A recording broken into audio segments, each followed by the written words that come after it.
ونساء واتقوا الله الذي تساءلون به والأرحام إن الله كان عليكم رقيبا يا أيها الذين آمنوا اتقوا الله وقولوا قولا سديدا يصلح لكم أعمالكم ويغفر لكم ذنوبكم ومن يطع الله ورسوله فقد فاز فوزا عظيما أما بعد فإن أصدق الحديث كتاب الله وخير الهدي هدي نبينا محمد صلى الله عليه وسلم وشر الأمور محدثاتها فإن كل محدثة بدعة وكل بدعة ضلالة وكل ضلالة في النار.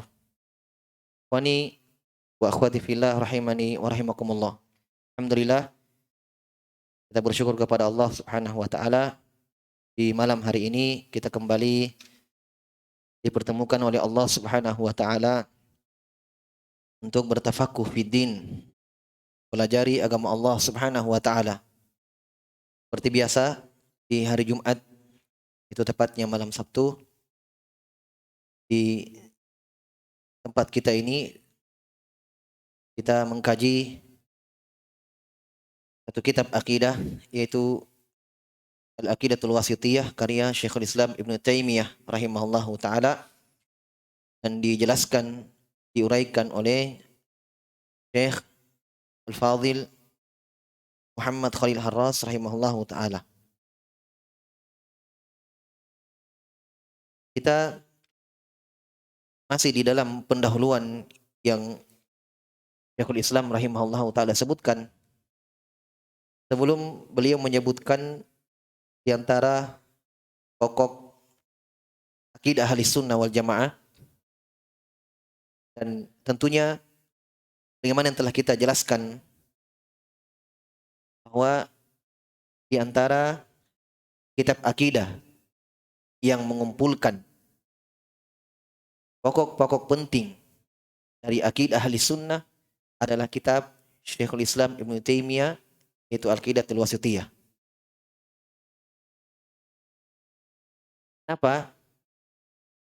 Karena kita akan dapatkan nanti di akhir-akhir pembahasan beliau sebutkan juga bahwa Ahlus Sunnah wal Jamaah juga mengajarkan birrul walidain. Disebutkan nanti. Mengajar ahli sunnah wal jamaah, mereka juga bersabar terhadap gangguan. Kemudian disebutkan juga ahlu sunnah juga mengajarkan akhlakul karimah di bagian-bagian akhir. Dan ini pelajaran penting bagi kita bahwa kadang ada sebagian kita yang memahami kita harus belajar manhaj. Padahal mungkin sebagian mereka belum tahu apa itu manhaj. Pikiran sebagian kita mungkin kalau disebut kata manhaj, yaitu pembahasan tentang diri kepada ahlul bidah. Jangan duduk sama ini, jangan itu. Ya akhi, manhaj bukan cuma itu. Manhaj itu thariqah. Ya kan? Jalan. Jalannya Nabi SAW itu manhaj. Semuanya. Nah makanya kalau dikatakan pelajaran manhaj, ini dia pelajaran manhaj. Di antara manhajnya Nabi dalam berdakwah, di antara manhajnya Nabi SAW dalam menyebarkan Islam, itu mempelajari atau mengajak manusia kepada tauhid. Contoh ya, mengajak manusia kepada tauhid. Bagaimana telah kita ketahui Nabi 13 tahun di Mekah. Kan? Beliau diutus mengajak manusia mengucapkan la ilaha illallah. Dan orang-orang musyrikin Quraisy pada waktu itu bukan cuma kesyirikan yang ada pada mereka. Mereka mencuri juga. Sebagian mereka membunuh juga. Dan sebagian mereka berzina. Biasa. Yang Nabi ingatkan di awal beliau terutus hanya mengucapkan la ilaha illallah. Ini manhaj namanya. Metode kan? Yang lain dibiarkan dulu. Yang Nabi ingatkan pertama kali adalah bagaimana manusia memurnikan ibadah hanya kepada Allah Subhanahu wa taala. Ini thariqah namanya. Metode dalam dakwah. Itulah manhaj. Makanya Ibnu Taimiyah sebutkan di sini di akhir akidah wasithiyah, beliau sebutkan bukan cuma pembahasan akidah. Ya. Semuanya ahli sunnah itu memiliki, punya semuanya. Makanya beliau sebutkan di antara akidah ahli sunnah, mereka itu bersabar terhadap gangguan manusia, tidak membalas cacian itu dan seterusnya beliau sebutkan. Ahli sunnah juga mereka mengajar kepada akhlakul karimah, akhlak yang mulia. Dan beliau sebutkan beradab kepada tetangga. Walaupun secara umum beliau sebutkan, ya kan? Tidak disebutkan rincian hadit-haditnya, tidak. Tapi minimal beliau sebutkan bahwa semuanya ahli sunnah mengajarkan itu. Itulah ahli sunnah. Kadang-kadang ada orang memang intisab kepada sunnah, dia sandarkan dirinya kepada sunnah, ahli sunnah. Hanya dia fokus kepada manhaj, tetapi akhlaknya kepada saudaranya tidak ada, ya kan? Kadang diberi salam tidak dijawab. Padahal ahli sunnah, semua ahli sunnah diajarkan itu, ya kan? Diajarkan. Makanya Ibnu Taimiyah mengatakan ahlu sunnah arafun nas bil haq wa arhamun nas bil khalq. Itu pegang. Dua kalimat ringkas dari Ibnu Taimiyah. Ahlu sunnah itu adalah arafun nas bil haq wa arhamun nas bil khalq. Ahlu sunnah adalah manusia yang paling tahu tentang kebenaran dan manusia yang paling merahmati makhluk. Itu sunnah. Nah, kebenaran itu kan banyak semuanya. Masuk akhlak sesama makhluk. Makanya ada istilah hablum minallah, hablum minan nas. Urusan dengan Allah dan urusan dengan manusia. Ini secara umum. Makanya ini sekedar mengingatkannya bahwa kitab Aqidah Wasithiyah ini bagaimana yang disebutkan oleh Syekh Muhammad Khalil Harras di pendahuluan yang kita sebutkan bahwa di antara kitab yang mengumpulkan atau di antara kitab yang lengkap ya, mengumpulkan pembahasan-pembahasan pokok dalam Islam, di antaranya ini buku. Bukan berarti cuma ini yang lengkap, bukan. Ada yang lain juga. Ya, beliau sebutkan secara ringkas poin-poin yang penting. Ya. Kemudian Syekh Muhammad Khalil Harras menyebutkan sedikit ta'liq, sedikit penjelasan. Itu yang kita baca.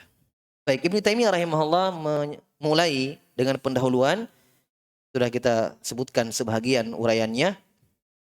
Ya, itu beliau mengatakan alhamdulillahilladzi arsala rasulahu bil huda wa dinil haq liyudhhirahu ala dini kulli wa kafa billahi syahida. Kemudian beliau sebutkan ya, asyhadu an la ilaha illallah wahdahu la syarikalah iqraran bihi wa tauhida wa asyhadu anna muhammadan abduhu wa rasuluhu sallallahu alaihi wa ala alihi wa sahbihi wa sallam tasliman mazida. Semuanya kita sudah urai, tinggal yang terakhir sallallahu alaihi wa ala alihi wa sahbihi wa sallam tasliman mazida. Ini salawat. Makanya beliau dijelaskan di sini. Berkata beliau rahimahullah yang memberikan ta'liq Syekh Muhammad Khalil Harras rahimahullah, beliau berikan faedah tentang salawat. Karena Ibnu Taimiyah berhubung beliau sebutkan salawat di akhir pendahuluannya, kata beliau as-salatu, salawat, salah. Kan salawat kan bahasa Indonesia ya. Sudah jadi salawat. Salawat itu jamak dari salat. Tapi kita kan kalau mau bersalawat kita tidak pernah bilang salat atas Nabi. Yang kita bilang apa? Salawat atas Nabi. Kalau kita kembali ke orang yang paling pertama mengucapkannya kan orang Arab. Indonesia ambil jadi salawat. Salawat itu jamak. Salawatun. Bentuk jamak. Tunggalnya salatun. Nanti kita lihat hubungannya. Apa hubungan antara salawat, salat, dan salat 5 waktu. Karena sama-sama salat. Ya. Nah, kata beliau salat secara bahasa. Bilughah ad-du'a. Ini hendaknya diingat ya. Hendaknya dijadikan mufradat. Maklumat. Maklumat itu sesuatu ilmu yang kita pegang yang bisa kita hadirkan kapan saja walaupun tanpa lihat buku. Kalau ditanya ya dimanapun kita pergi, mau lagi santai, mau lagi apa itu salat? Salat secara bahasa, doa. Jangan apa itu salat secara bahasa? Pernah kayaknya itu lewat. Banyak kita begitu, pernah kayak ini Ustaz bahas ini. Ya apa? Nah, salat secara bahasa itu doa.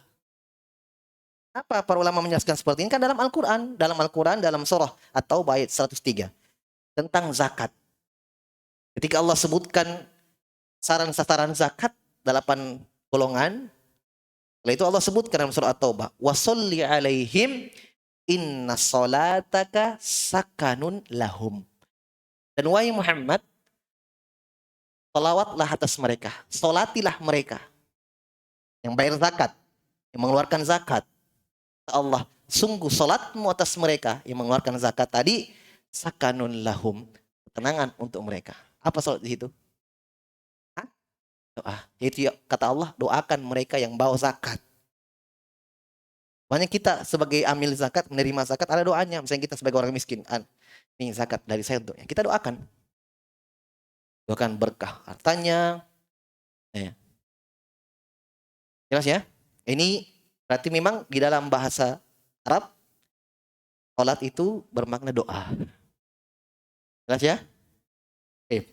Nah, kalau kita kembalikan ke makna istilah, salat kita yang hingga salam, itu secara istilah. Salat adalah gerakan khusus ya yang dilakukan di waktu khusus ya, dari takbir ya salam. Salat ya salat 5 waktu salat. Salat sunnah salat. Berarti dari situ kita bisa mengambil kesimpulan ada kaitan antara makna asal secara bahasa dan makna secara istilah. Kenapa? Karena salat dari takbir hingga salam berisi doa. Nah, salawat. Kenapa dikatakan salawat? Iya, karena salawat itu apa? Doa. Nah, nanti beda maknanya. Salawat Allah kepada Nabi beda. Salawat malaikat kepada Nabi juga lain. Salawat kita kepada Nabi juga lain. Kenapa? Karena semuanya bersalawat kepada Nabi. Ya kan? Innallaha wa malaikatahu dalam Al-Quran. Dalam surah Al-Ahzab. Innallaha wa malaikatahu yusalluna ala nabi. Ya ayyuhalladzina amanu sallu alaihi wa sallimu taslima. Sungguh Allah. Bahkan Allah mulai dari dirinya sendiri. Sungguh Allah dan malaikat-malaikatnya bersalawat atas Nabi. Itu Nabi Muhammad SAW. Wahai orang-orang yang beriman, salawatlah kepada Nabi kalian. Jadi Allah, malaikat, dan kita orang beriman bersalawat atas Nabi. Ini maknanya apa? Disebutkan. Wa asahhu makila fi salatillahi ala rasulihi huwa dzakarahu al-Bukhari fi sahihihi ala abil aliyah. Qala salatullahi ala rasulihi thana'uhu alaihi indal malaikah. Kata beliau yang paling benar. Berarti ada pendapat-pendapat lain. Tapi yang paling kuatnya dan dipilih oleh kebanyakan para ulama muhakkikin bahwa makna salawat Allah untuk Nabi, untuk Rasul adalah apa yang disebutkan oleh Bukhari dalam sahihnya dari seorang tabi'in yang mulia, Abul Aliyah. Apa itu? Itu salatnya Allah kepada Rasul, salawatnya Allah kepada Rasul SAW adalah pujian Allah untuk beliau di sisi para malaikat. Dan kalau kita ini makna salawatnya Allah. Jelas ya? Nah, dan ternyata yang Allah salawati khusus untuk Nabi saja. Kalau dari sisi makna ini bahwa makna salawatnya Allah kepada Nabi adalah pujian untuk Nabi di sisi para malaikat, itu juga didapatkan oleh orang-orang yang di mana? Di majelis-majelis ilmu. Wa majtama'a qaumun fi baitin min buyutillah yatluna kitaballah wa yatadarasunahu fima bainahum illa nazalat alaihimus sakinah wa ghasyiyatuhumur rahmah wa haffathumul malaika. Terakhir. Siapa yang hafal? Wa dzakarahumullahu iman indah. Selawat. Kata Nabi SAW, tidaklah suatu kaum berkumpul di rumah-rumah Allah. Apa yang mereka bikin? Apa yang mereka lakukan? Ya. Yatluna kitab Allah. Mereka saling membaca kitab Allah. Wa yatadarasuna fi bainahum, dan mereka saling mengkaji. Iya. Mempelajarinya. Kecuali kata Nabi SAW, turun kepada mereka ketenangan. Satu. Wa ghasyiyatuhumur rahmah. Mereka selalu diliputi oleh rahmat Allah. Wa haffathumul malaikah, dan malaikat menaungi mereka. Terakhir yang lebih luar biasa lagi. Wa dzakarahumullahu iman indah. Allah menyebut-nyebut mereka di sisi para malaikat. Salawat. Kemuliaan. Makanya dalam Al-Quran, ikhwan, wajar ketika ahlul ilmi digabungkan persaksiannya. Hidallahu. Ya. Annahu la ilaha illa huwa wal malaikatu wa ulul ilm qaimam bil qist. Allah mempersaksikan untuk dirinya bahwa la ilaha illallah. Siapa lagi mempersaksikan bahwa la ilaha illallah? Para malaikatnya. Siapa lagi? Wa ulul ilm. Orang-orang yang berilmu. Orang-orang yang berilmu. Digabungkan persaksiannya bahwa mereka meyakini dan mempersaksikan bahwa tidak ada sembahan yang berhak disembah kecuali Allah Subhanahu wa taala. Jelas ya? Ini makna salawat Allah kepada Nabi sallallahu alaihi wasallam. Wal masyhuru. Sekarang makna salawat malaikat. Apa maknanya? Wal masyhuru anna salata minal malaikah al istighfar. Kata beliau, dan yang paling masyhur, itu terkenal, yang paling sudah tersebar di kalangan kaum muslimin, di kalangan para ulama kebanyakannya, bahwa makna salawatnya malaikat untuk Nabi adalah istighfar, permintaan ampunan. Doa juga, tapi permintaan ampunan kepada Allah untuk Nabi. Masya Allah, malaikat mendoakan ampunan untuk Nabi.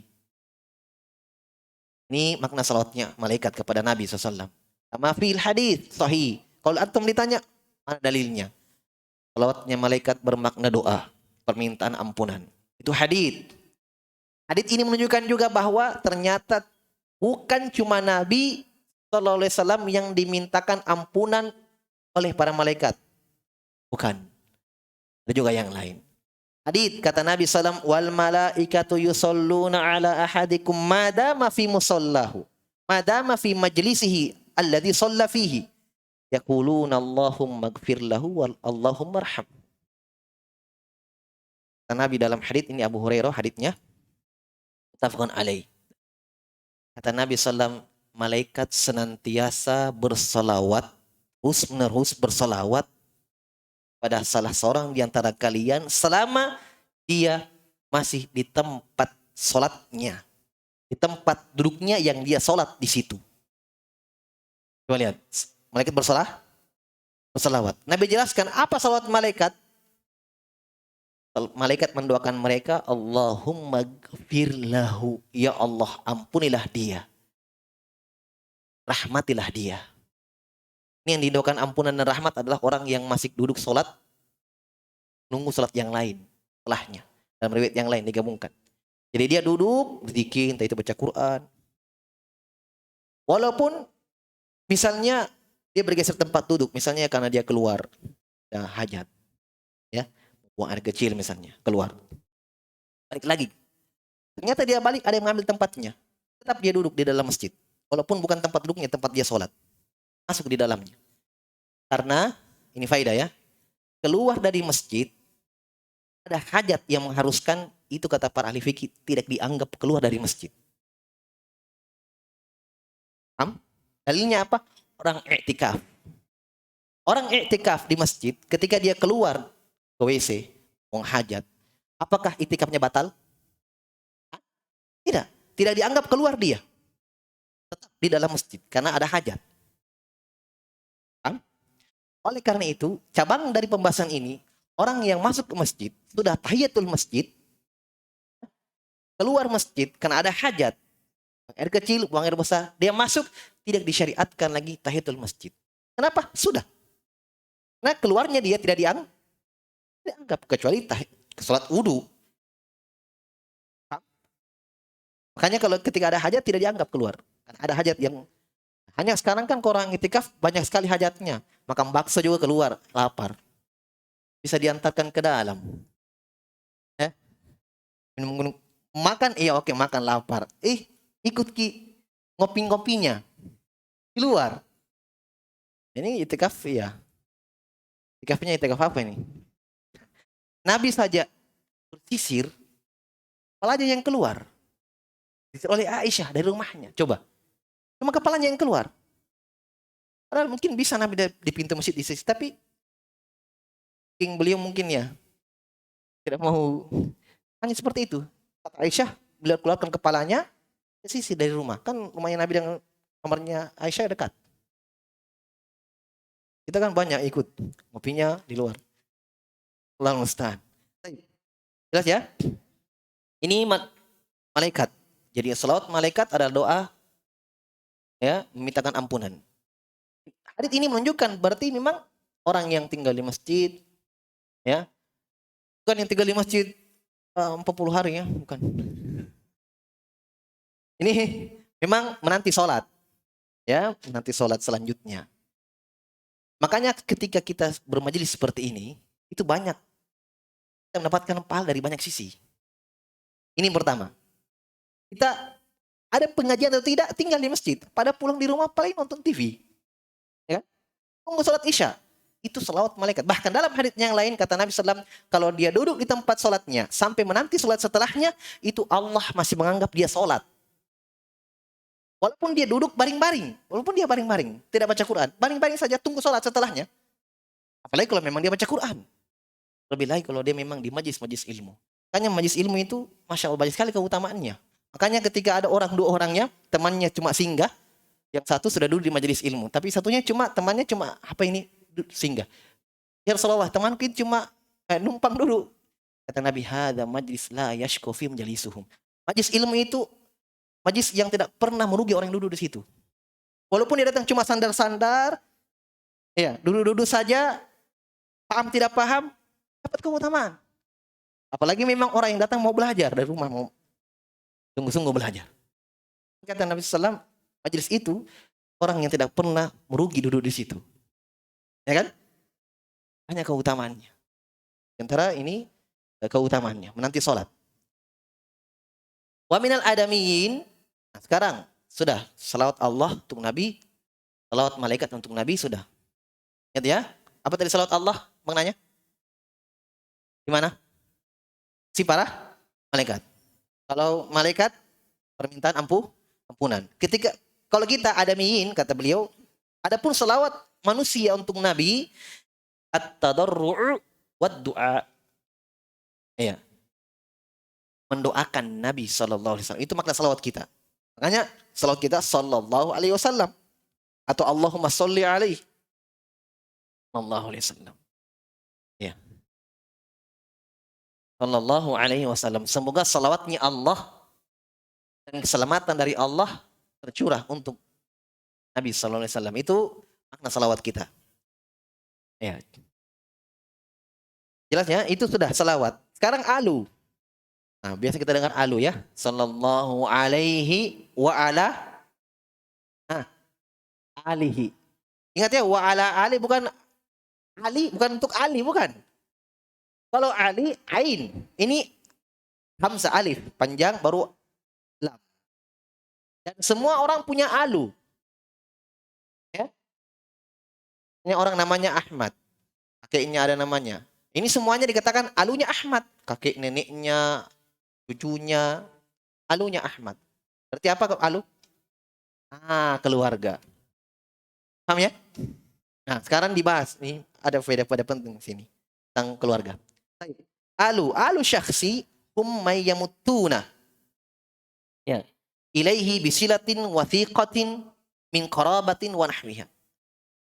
Alunya seseorang, kita keluarganya, alunya itu adalah siapa yang tersambung dengannya, yang mutun tersambung dengannya, silah, tali, silaturahim, kerabatan, kekeluargaan. Jadi kalau tetangga bukan alu. Ya, kecuali kalau tetangganya juga sepupunya ya berarti alunya. Ya.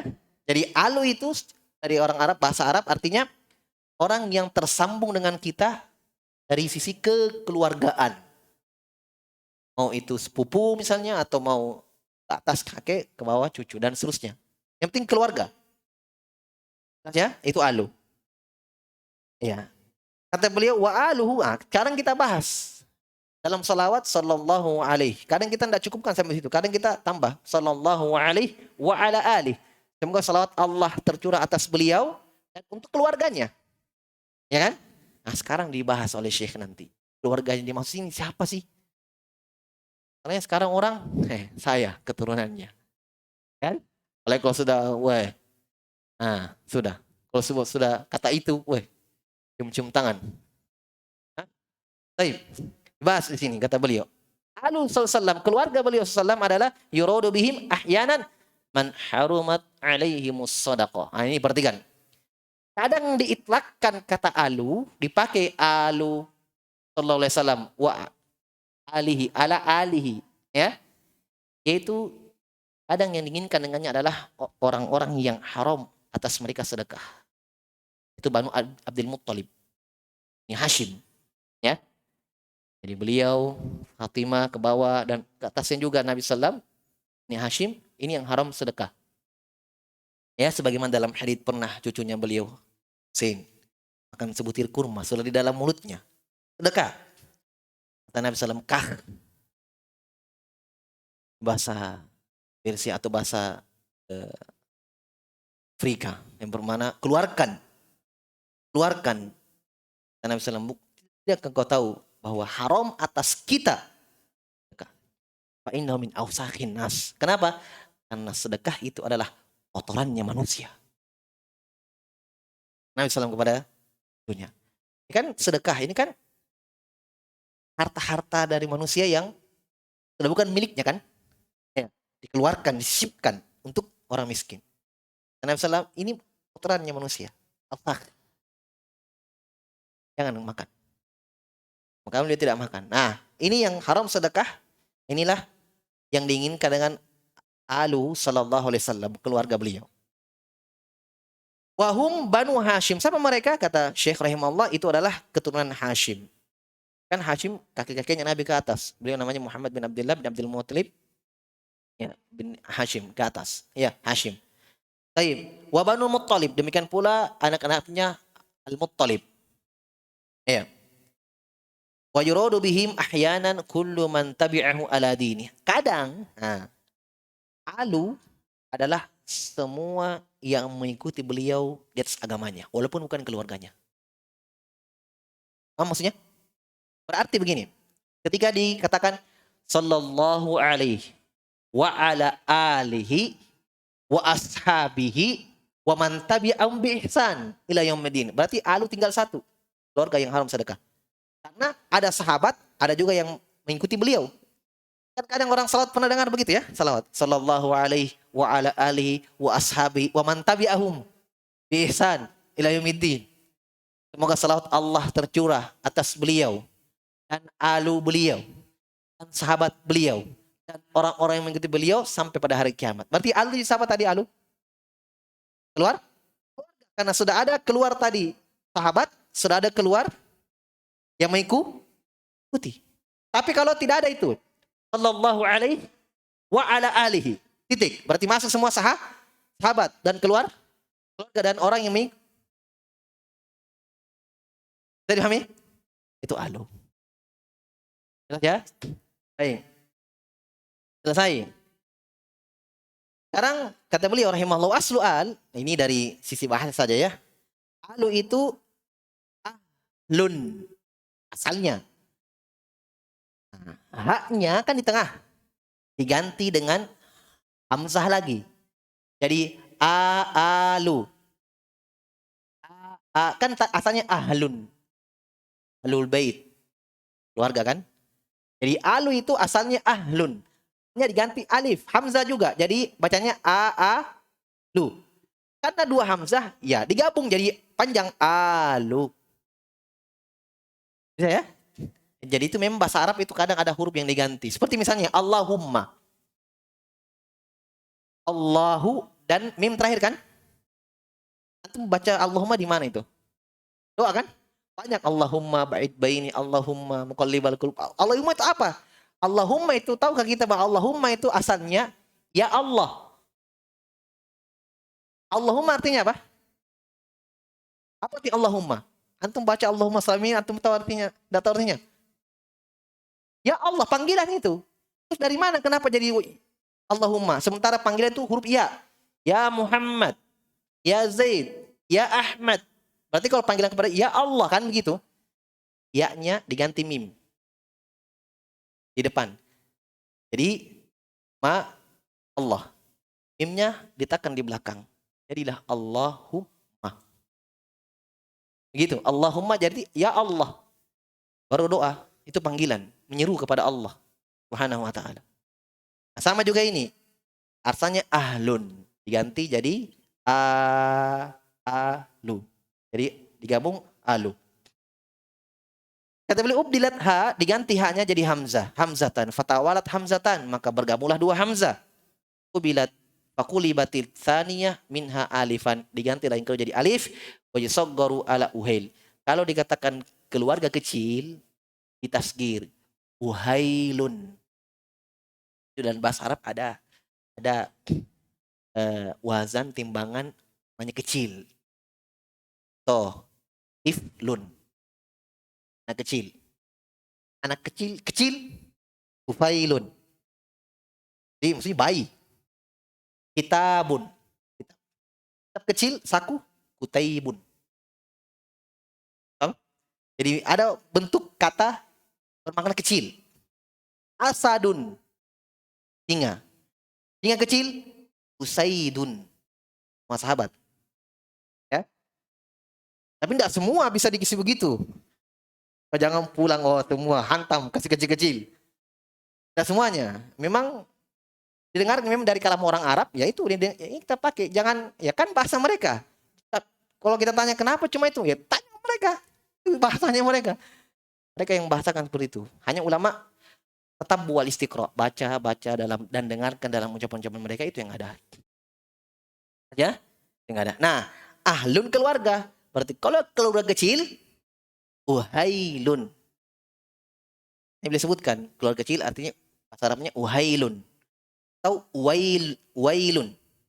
Sama saja, itu maknanya kecil. Wala yusta'malu illa fi ma syarufa ghaliban fala yuqalu alul iskaf wa alul hujjam. Masyaallah. Hanya orang Arab kebanyakannya, tapi tidak semua.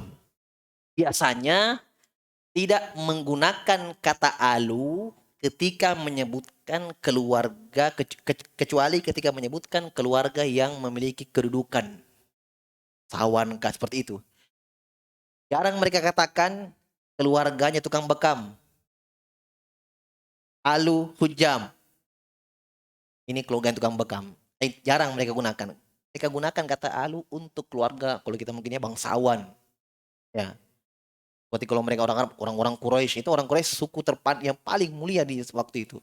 Hanya Allah pilih Nabi dari orang Quraisy. Kan suku Arab banyak, suku Arab.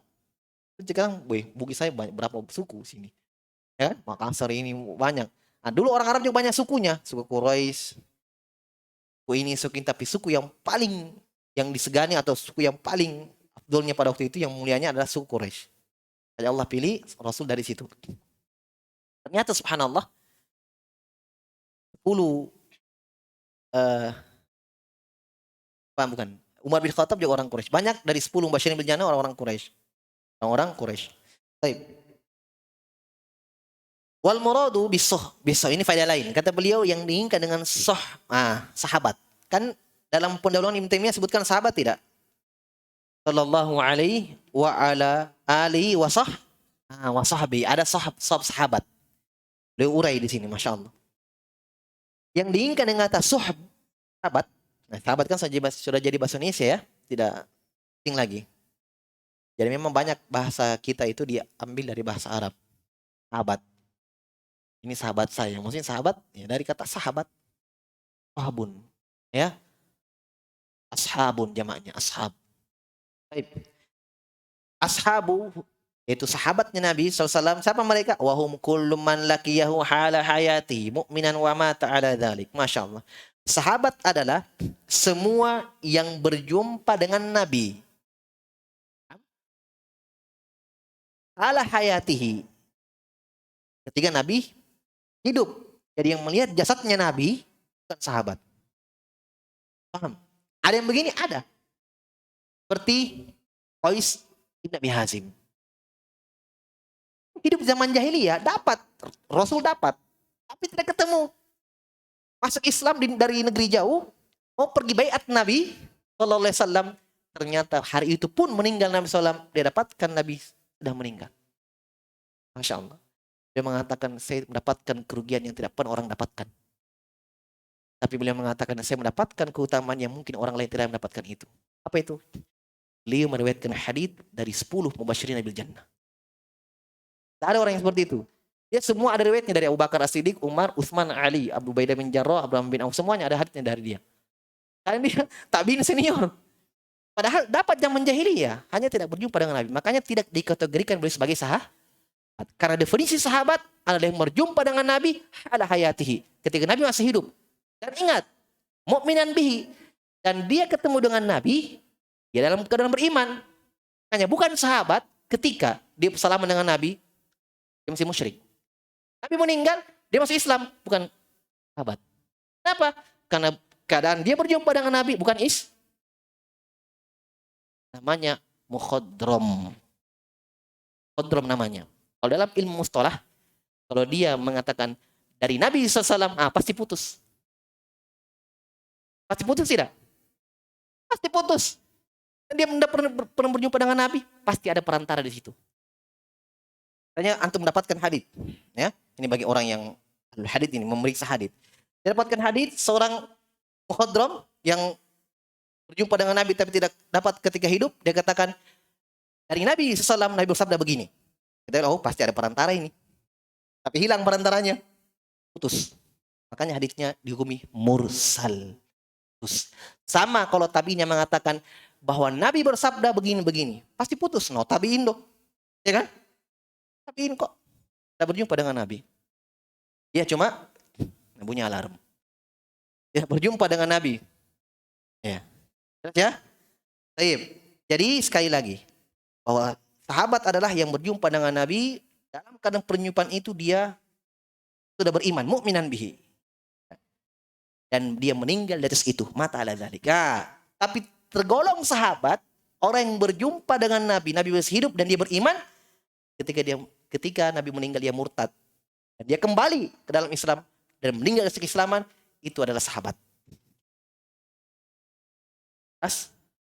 Walaupun kan ketika Nabi meninggal ada yang murtad kan? Ada yang murtad. Diperangi oleh Abu Bakar As-Siddiq kembali ke dalam Islam. Itu sahabat. Walaupun terselingi dengan kemurtadan. Kenapa?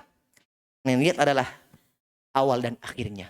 Awalnya dia berjumpa dan akhirnya dia meninggal dari keislaman. Sahabat. Walaupun pernah murtad. Bahkan walaupun pernah murtad 2 kali. Kalau ada ya. Ya. Masih Islam. Berjumpa dengan Nabi. Murtad. Masih Islam. Murtad. Masih Islam lagi. Al-muhim. Kesimpulan yang penting dia berjumpa dengan Nabi dalam keadaan beriman. Dan meninggal sekeimanan. Sahabat. Paham? Depan saya tanya. Untuk maaf. Hah? Baik. Sudah ya? Wa mata ala dzalik. Dan meninggal dari itu. Ini yang disebutkan oleh Al-Hafidz Ibnu Hajar. Dan ini yang dikuatkan oleh kebanyakan muhaqqiqin. Ada yang menyebutkan begini, sahabat adalah yang melihat Nabi. Tapi ini dikritik. Kenapa? Karena dikhawatirkan nanti tidak masuk sahabat yang buta. Ya kan? Karena di situ dia katakan yang melihat Nabi. Kalau yang buta seperti Ibnu Umi Maktum muadzinnya dan lihat Nabi. Dan ingat, sahabat itu ikhwan tidak dipersyaratkan harus ada hadits. Yang penting berjumpa dengan Nabi walaupun cuma salam. Assalamualaikum warahmatullahi wabarakatuh. Waalaikumsalam. Meninggal, sahabat. Makanya dalam hadits, perhatikan ya subhanallah. Dalam hadits ada nanti zaman ketika berperang Nabi tanya, adakah di situ yang pernah berjumpa dengan Nabi? Ada ya Rasulullah. Menang itu insya Allah. Coba. Walaupun Nabi tidak mengatakan adakah pada pasukan itu yang pernah atau yang mendengarkan hadits dari Nabi, tidak. Nabi hanya bertanya adakah yang pernah berjumpa dengan Nabi di situ. Itu sahabat mengatakan, setelah Nabi meninggal, sahabat mengatakan, pada kelompok itu adakah yang pernah berjumpa dengan sahabat? Ya, menang. Ya, nah, itu keutamaan. Bahkan banyak hadis-hadis yang menjelaskan keutamaan sahabat. Keutamaan sahabat sampai Nabi nanti akan ada babnya tentang sahabat. Nabi mengatakan la tasubbu sahabi, jangan kalian mencela sahabatku. Lau anna ahadukum anfaqa mithla uhudin dzahaba ma balagha mudda adim wala nasifahu. Nah, walaupun kalian bersedekah dengan sebesar gunung Uhud dari emas, tidak akan mampu menyamai ya 1 mud dari mereka, walaupun tidak pula setengahnya. Mereka baru setengah, 1 sudah kayak gunung Uhud. Ya belum sama. Ya, itu keutamaan para sahabat. Insyaallah akan ada babnya. Allahu a'lam bishawab. Sudah masuk Isya. Ada pertanyaan? Ajukan dulu ya.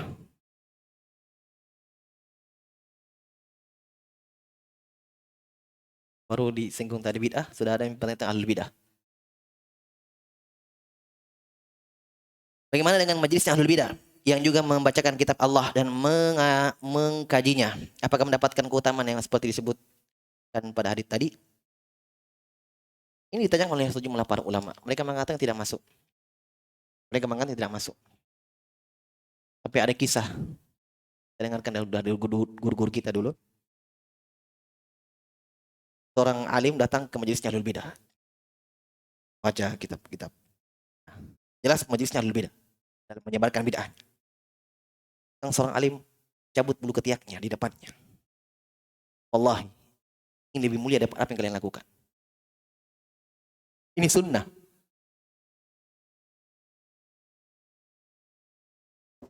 Ini sunnah.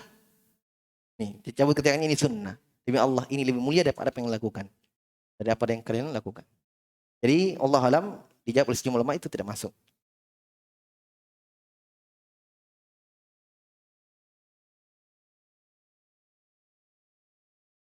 Apakah benar yang menyambung silaturahim hanya untuk yang memiliki hubungan darah dengan kita? Tidak ya.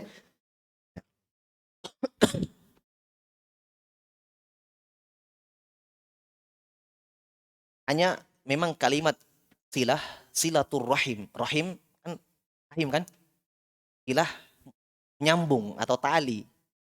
Ya. Walaupun kata silaturahim itu kadang digunakan untuk menyambung yang ada kekeluargaan sepupu. Ya, sekali, dua kali. Keluarga, paman, tante, bibi, dan seterusnya. Tapi masuk di dalamnya keutamaan-keutamaan menyambung. Misalnya kita berteman lama tapi tak ada informasi, itu termasuk menyambung silaturahim juga. Paham? Maksudnya keutamaan menyambung kekerabatan. Ya, bahkan subhanallah ini kita dapatkan dari faedah dari guru-guru kita, para guru, para ulama. Kadang ada kekerabatan, kekeluargaan, kadang persaudaraan karena Allah yang mereka tidak ada hubungan keluarga, itu kadang lebih afdal daripada kekerabatan karena keluarga. Kapan itu? Ya, ketika yang ikat mereka cuma kekeluargaan. Yang satu kafir, yang satu muslim. Ya kan? Tapi kalau yang dua-duanya muslim dan mukmin, tidak ada kuburan rahim di situ, tapi mereka, masya Allah, mencintai karena Allah Subhanahu Wa Taala, dipertemukan. Makanya Nabi Nuh alaihissalam ketika batang banjir yang besar, anaknya mau tenggelam, apa kata Nabi Nuh? Wanada Nuh Rabbahu, Rabbi inna bni min ahli wa inna wa'adakal haq wa anta ahkamul hakimin. Ya Allah, anakku itu anak saya. Apa kata Allah? Innahu laisa min ahlik. Ya Nuh, itu bukan keluargamu. Anak kandungnya. Kenapa? Putus. Bapaknya Nabi, Rasul, anaknya kafir. Nabi Nuh minta agar diselamatkan. Kata Allah, fala tas'alni ma laisa laka bihi ilm. Kamu wahai Nuh, jangan pernah meminta yang kamu tidak punya ilmu di situ. Tegur oleh Allah. Ya kan? Berarti hubungan yang sebenarnya adalah ketika terkait dengan keimanan dan amal soleh. Itu akan dipertemukan oleh pada hari kiamat. Ya kan? Al-akhillau yauma idzin ba'dhum li ba'din adu illal muttaqun. Kata Allah, orang-orang yang saling mencintai sebagiannya akan menjadi musuh pada hari kiamat. Kakak, adik, bapak, ya, istri, suami, semuanya terputus. Kata Allah, kecuali orang bertakwa. Itu yang ikat. Antum sudah apa ayatnya? Yauma yafirrul mar'u akhihi wa ummihi abihi wa sahibatihi wa banihi. Pada hari kiamat seorang itu lari dari saudaranya. Saudara dulu disebut. Wa ummihi wa abihi, baru lari dari ibu dan bapaknya. Baru sahibati wa bani, istri dan anaknya. Sebutkan semua, lari, tinggalkan semua itu. Jelas ya? Jadi walaupun kalau silaturahmi ya yang ada kekeluargaan, tapi tidak terbatas pada itu. Jadi kalau misalnya untuk punya teman sesama muslim yang mungkin dulu ya ada yang silaturahmi, siapa tahu itu ada, dengan itu ada maslahat yang besar. Mungkin dia bisa diajak kepada sunnah dan seterusnya. Masuk ya.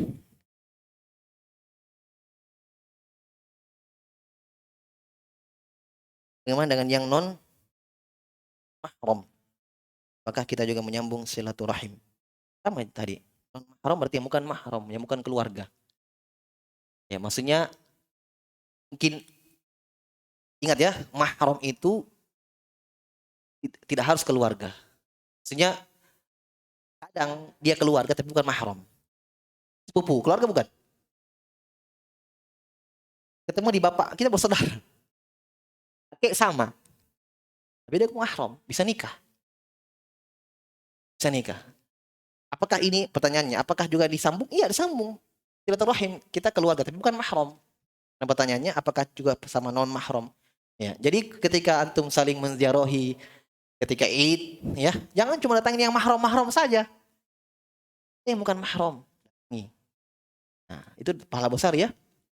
Nabi sallam an yasurra ay yabsutallahu fi rizqihi wa yansha'u fi umurih falyasil rahimah. Siapa yang Allah inginkan baginya, ya, disambung diperpanjang umurnya, ya, dan dilapangkan rezekinya dan dipanjangkan umurnya, falyasil rahimah. Sambung silaturahmi. Itu keutamaannya. Jadi diberikan jangan umur dan diberikan kelapangan rezeki. Allahu a'lam bishawab. Kita coba dulu subhanakallah bihamdik. Asyhadu an la ilaha illa anta astaghfiruka wa atubu ilaik. Wa akhiru da'wana alhamdulillahirabbil alamin.